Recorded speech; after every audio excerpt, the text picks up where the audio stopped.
vou fazer uma pergunta para vocês. Qual o tamanho do seu talento? Eu vou ver. O que eu tenho na mão? Alguém consegue enxergar? Uma agulha.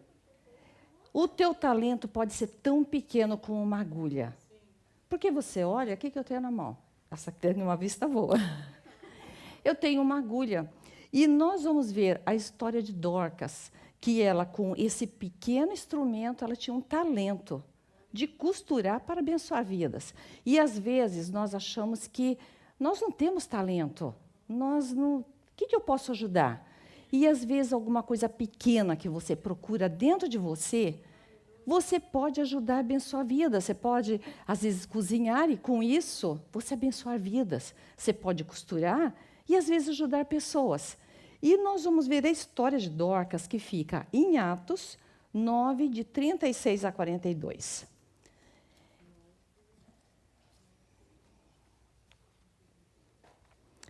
Em Jope, havia uma discípula chamada Tabita, que em grego chama Dorcas. E, inclusive, esse nome ela é também como gazela, porque naquela época do passado se falava que, por exemplo, as mulheres tinham como apelido de um bicho. Então, no caso, a gazela, ela é graciosa, ela é esperta, ela é rápida. Então, ela tinha como esse símbolo de gazela, que se dedicava a praticar boas obras e dar esmolas. Naqueles dias, ela ficou doente e morreu, e seu corpo foi lavado e colocado num quarto alto superior.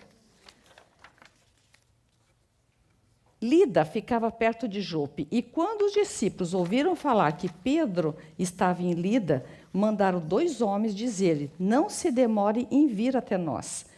Pedro foi com eles e, quando chegou, foi levado para o quarto do andar superior.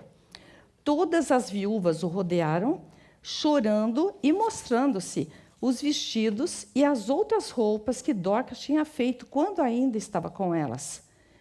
Pedro mandou que todos saíssem do quarto. Depois ajoelhou e orou. Voltando-se para a mulher morta, disse: Tabita, levanta-te.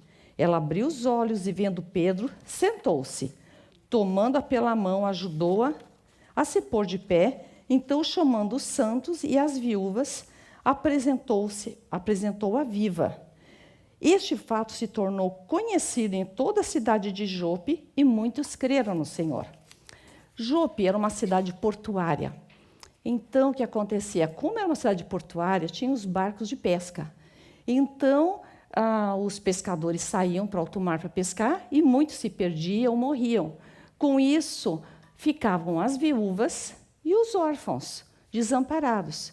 Então, eles, que socorro eles teriam naquela época? Então, o que Dorcas fazia? Ele tinha esse dom de costurar. E ela ajudava com esmola os pobres, porque deviam ter muitas crianças que deviam ficar na rua. E não devia ser uma cidade muito boa de se viver, já que, se você imagina que essas pessoas estavam desamparadas, quem é que ia ficar ajudando? E ela fazia exatamente esse trabalho com muito amor. Então, é uma coisa que, às vezes, a gente devia, o que a gente gosta de fazer com amor, o dom que Deus deu para a gente, e poder trabalhar na causa de Deus, ajudando as pessoas.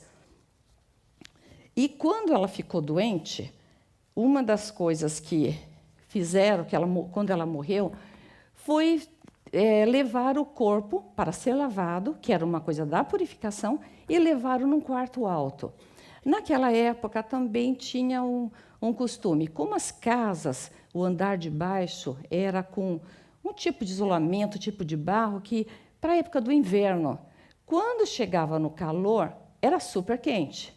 Então, o que eles faziam? Construíam um cômodo no alto, aonde utilizavam para refeições, para dormir, para se tivesse alguma reunião, eles utilizavam em cima, que era o lugar mais fresco da casa. Então, fizeram a purificação e levaram para o velório. Só que o que tinha que Pedro estava na cidade de Lida. Lida ficava a cerca de 14 quilômetros.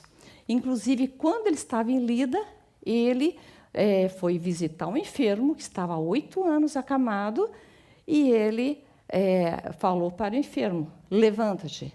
E ele levantou e falou, arruma sua cama. E ele foi curado. E quando viram que ela morreu, quer dizer, todo aquele sofrimento, quem ia ajudar aquelas viúvas?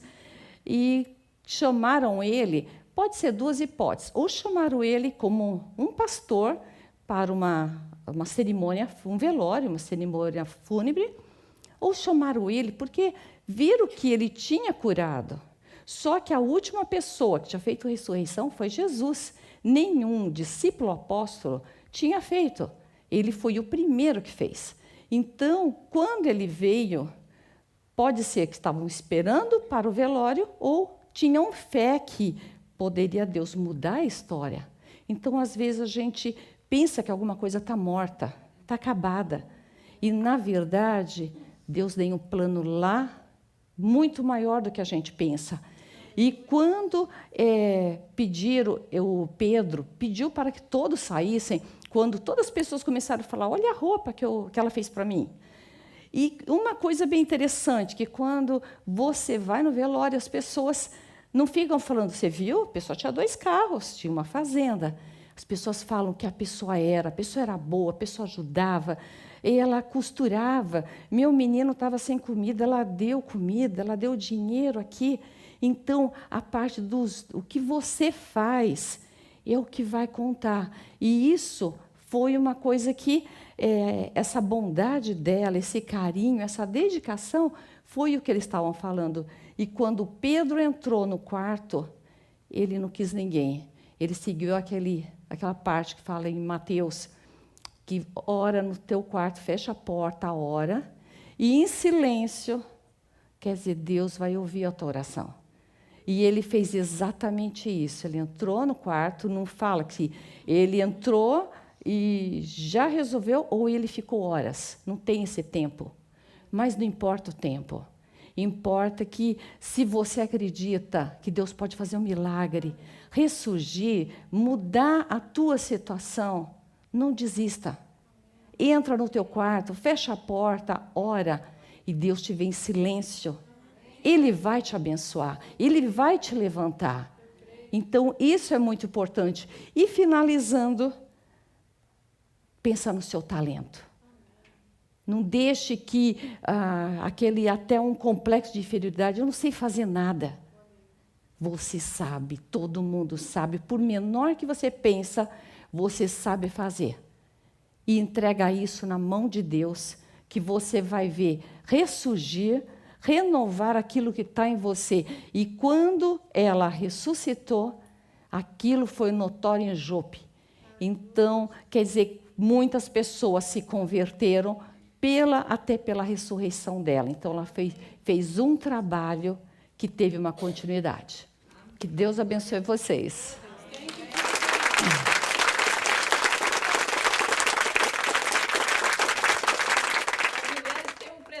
Para você. Obrigada. Que lindo.